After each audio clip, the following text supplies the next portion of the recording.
Let's take a look at a solar Seiko today. This is the SBDL038. This is a good friend of mine, Mitch's. He dropped it off for me to check it out, do a little quick review on it, and I think we're going to either find a nice 22 millimeter mesh bracelet for it, or we might put it on a Super Engineer to match this black. This is a nice matte black and then a rose gold. So I think I found a good, but there's a little touch of polish there, but you're not going to see that much on the wrist because of the short lugs. You're mostly looking at the matte black and then the rose gold. So this is actually a limited edition, and Seiko put out a few different models that are basically the same case with different color combinations.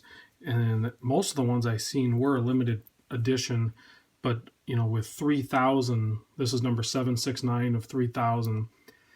It's a bit of a stretch, I think, in my opinion, for being a limited, but especially since like 3 or 4 different versions of the same thing are all limited. So I don't know. It's a bit much in the whole limited department, I think, but it is nice that they numbered them on the back of the case, so that's cool. It uses the Seiko Solar V175 movement, which is robust, and the charge will last like 6 months. It will give you, on the seconds hand there, it'll give you a double tick if it's running low on its charge. You know, so it doesn't take much to charge them up. Let's do some quick measurements on it. It does say it's 47 mil. So, and yeah, we're right there at 46.9. So it's 47 millimeter. The lug to lug. This is a really good one, I think, for, you know, the short lug to lug. Geez, I'm a little shaky there.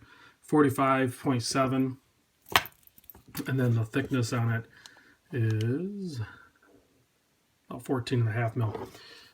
So, and I had a Seiko Tuna, I forget what the number was, and I sold it before I started doing all these reviews, and it's basically the same as this, except for I paid like $800 or $900 for it, and then I lost some money on it. I sold it for around like $650. These can be had for like $430, like shopping in Japan on their website, and it comes on the new Seiko really soft rubber straps, and then of course you could put a different bracelet on it. I think I would be more in line to buy this. Now I know the movement in the regular Seiko Tuna like I had was that I forget what the name of the movement was, but it was a really nice quartz movement, a high-end one. And you know, this one has the solar in it, and that's where the cost savings, I think, is. This solar movement. It's way less money. It's way not as complicated, if you will. So, but this wear is exactly the same. So if you want that feel, I think this is a more viable option. It has screw down pushers and the screw down crown. I'll give you a quick chrono on that as we're talking about a couple other things. I've seen this one really similar to this. They made like a Fieldmaster, and McMahon did a review on a SBDL027 Fieldmaster, and it's really almost the same watch, except for his was all stainless steel, and then it has a different bezel on it. I think it spins both ways. This is a like 120 click, you know, one direction. So, and it's, you know, typical Seiko feel. You know, it's smooth, but, you know, kind of tinny sounding, and there's a little bit of back play on it. So, but other than that, I mean, it's pretty standard. And then when you stop it and then you reset it, it just spins back, and then you can screw these down. Super easy to get to. They look like they're a little difficult to get to, but it's kind of cut out towards the back. So it's easy to get it with the back side. It just kind of screws in. So, and the same thing with the crown. And you don't need to crank them down. You just snug them there a little bit. But the rose gold on the black plays really good. The strap feels really good. I'll throw it on my 7 1/4 real quick for you. I'll tell you what, I'll hold it next to, so here it is next to the Monster. So that's the other thing, is a lot of people think these Tunas are just massive at 47 millimeter, but you know, look at the lug to lug on it. It's so short. So they wear fine. They wear good. Let me pop this SKX up. Here's another one that a lot of people have. So if you look at it next to even that, you know, and then the thickness.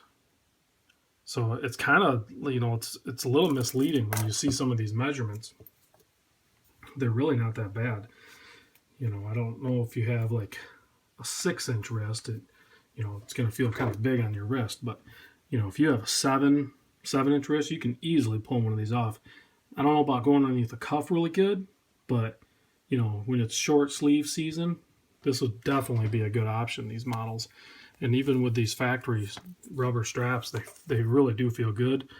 You know, if you can find a nice metal one, that'd be even better. So just wanted to give you a quick look at this limited Seiko SBDL038. Definitely an option. Don't dismiss them. I just wanted to add in a quick loom shot for you guys real quick. I just blasted it with the flashlight and give you a quick look at it.